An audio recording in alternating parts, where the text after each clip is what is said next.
Hi friends, welcome to my channel. మనం చేసుకుందాం చపాతీ కూర. చూస్తున్నాం కదా, ఆలు తీసుకున్నాం, అలాగే జీరా, గసగసాలు, ధనియాలు, కరివేపాకు, టమాటా, ఆలు, పచ్చిమిర్చి. చూస్తున్నాం కదా, చక్కగా ఇవన్నీ మనం చపాతీ కూర చేసుకుందాం. చాలా ఈజీగా చేసుకుందాము. ఫస్ట్ మనం చేసామంటే చక్కగా కొంచెం ఉల్లిపాయలని పొడవుగా కట్ చేసుకోవాలి. పచ్చిమిర్చి బాగా పెట్టాము, అలాగే బాగా వేసాం కదా.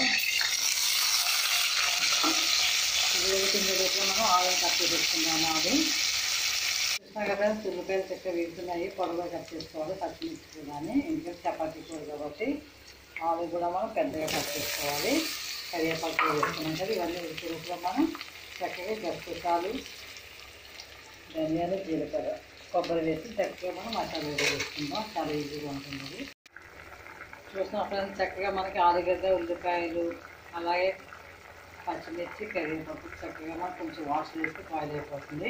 పూరి కానీ, చపాతీ కానీ, రోటీ కానీ ఇలా చేసుకుంటే చాలా బాగుంటుంది. ఆల్రెడీ మనం పెట్టాం కదా, మసాలా వేసుకుంటాము. ధనియాల పొడి, జీలకర్ర పొడి, గసగసాలు, కొంచెం కొబ్బరి కూడా వేసుకోవచ్చు.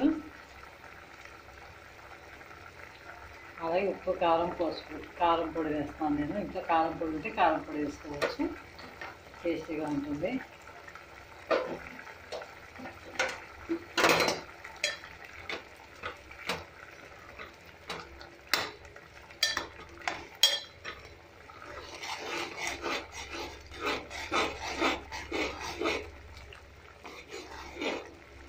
ఒక 5 minutes అయితే మనకి ఉడికిపోతుంది.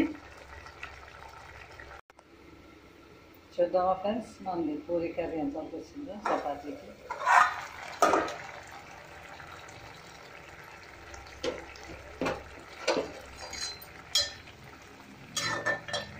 ఆలు, ఉల్లిపాయలు పెద్ద పీసెస్ ఉండాలి. పచ్చిమిర్చి కూడా పొడవు వేసుకోవాలి, తినేది బాగుంటుంది.